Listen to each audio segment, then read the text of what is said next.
In this video, we're going to talk about something called a negative move.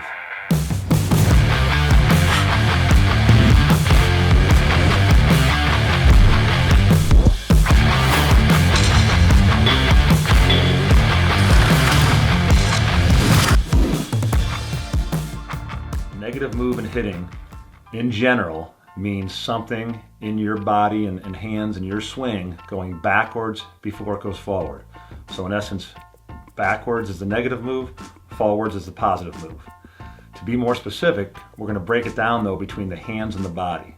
A lot of people that I've come across in my time teaching baseball and teaching hitting like to use the term load, and I like to use it too, but a lot of people use it in general, meaning something going back. For me, the load is the hands going back. The body going back, I call a weight shift. I don't really think it's opinion. I think it's more of a fact that these two things can be separate entities, or they are separate entities. We're going to show you a clip of Jason Hayward, and not wrong or right, but his hands definitively load back, extensive load back, kind of starting short and ending up almost in an arm bar, but you'll see for sure the hands go back.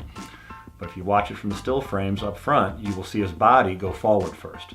So that's an example of a guy who does load his hands back, but his weight does not shift backwards before he goes forward. Other hitters we're going to show you in some clips and some video clips and links, their hands will go back and their weight goes back. I know one off the top of my head is Matt Holliday. He has a leg lift when he hits, whether it's for the Cardinals or the Rockies in the past. Once his leg goes up, once any hitter's front leg does what we call a leg lift or whatever you want to call it, once their leg elevates, their weight has to therefore go to their back leg. So if you picture Matt Holliday with a leg lift, we know he's shifting his weight from centered to back once his left leg lifts up. Matt Holliday is also kind of infamous for having a bit of an arm bar on his load, which means his hands go about as far back as they can go, where his elbow straightens out and his front arm is basically straight, like a bar. So those two things, if you look at them on video, prove that his weight and hands are going back. So that's two big league hitters, just off the top of my head, that have two different styles. One has both pieces going back, one has one.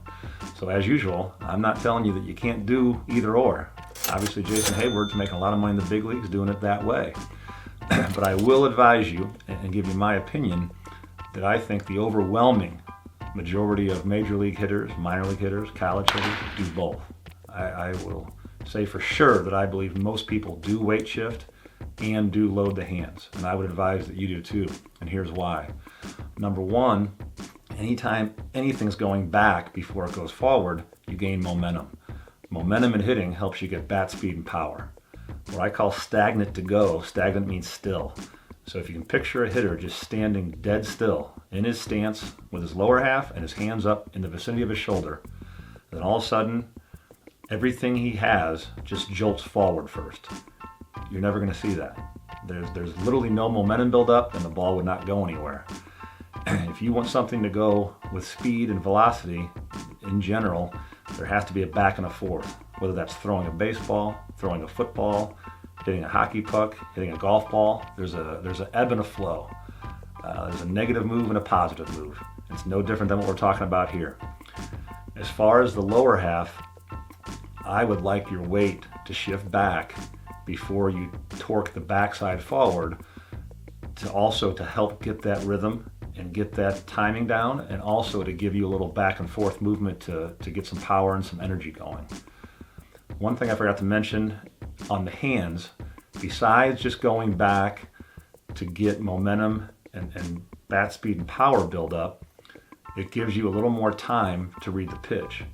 You're going to hear often, if you're early on breaking balls or a slow pitcher, I think all of us have heard at some point, stay back or keep your hands back.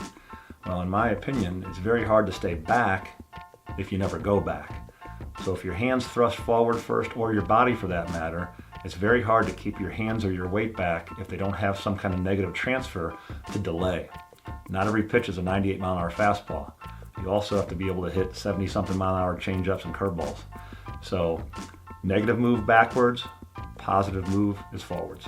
In the next video, we're going to talk about swing path.